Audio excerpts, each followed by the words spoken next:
میبرویم میدیم بالا نه برو دیگه میخمیم اینا اومدیم اینا همین تمیرا همین تا هی و تمیرا همین تا راست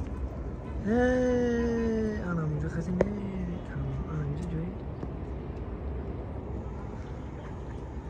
اینجا جایی مقدس است بعد الان ما اومدیم احتیاط کرونا مثلا دیگه ممکن مشکوره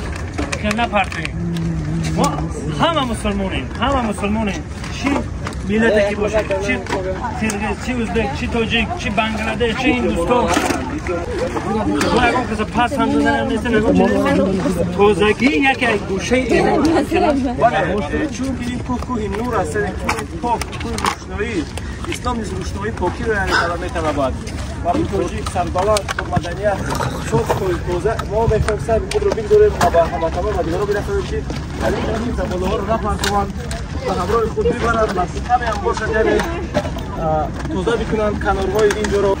این پاکیزگی نور ایمان است نشانی از ایمان است ولی با یک گپی دیگر ما بگم با یکم جای وای نیست ماش کرد پس زدنی یکم چی نیستن و میگه که تپه خود رو این مطلب توجیهی است کنم تپه خود رو تعریف کو کوه دیگران رو نرس مقصد که ما یکم وای کردنی نیست ما یکم شتمنی نیستیم اگر که هر کسان نفرانی که در اینجا میبروین همین کارو بکنن ان شاء الله همین کوه نور میشه جلو میتیم حالا برای عزیز خودشونگی هم نیست برای ما چند بار اینجا ببریم همین حالت رو میبینیم درست گپ دردناک است برای ما هم چون خط که از ملت مثلا دارن تو روزه از ما خواستیم که یک سهم خود را بگذاریم یا نمونه عبرت اول با دیگران باشیم و آدمایی که به شکل ما یا با دیگران میگن و همین زمین در این دایی یک پاکیزگی ها البته که اینجا همه مسلمانان این مروجات رو برای همه مسلمانان تازگی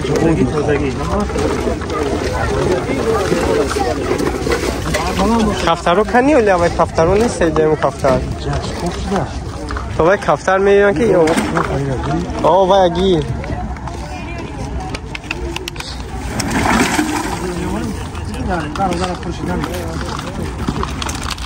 باید کفتر رو نمیبینن این دختر قوی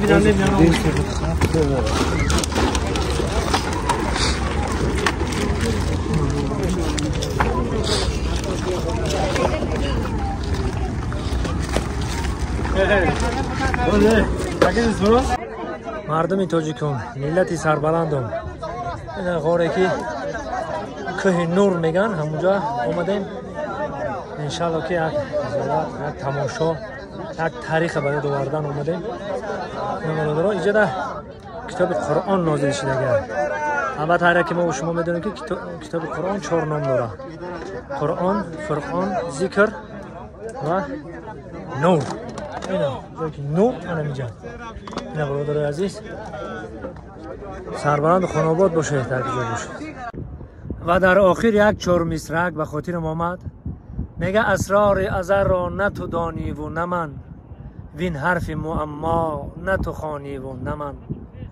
هست از پس پرده گفتگوی من و تو چون پرده درافکند نه تو مانی و نه من کسی فهمید کسی نفهمید رنگی من نفهمید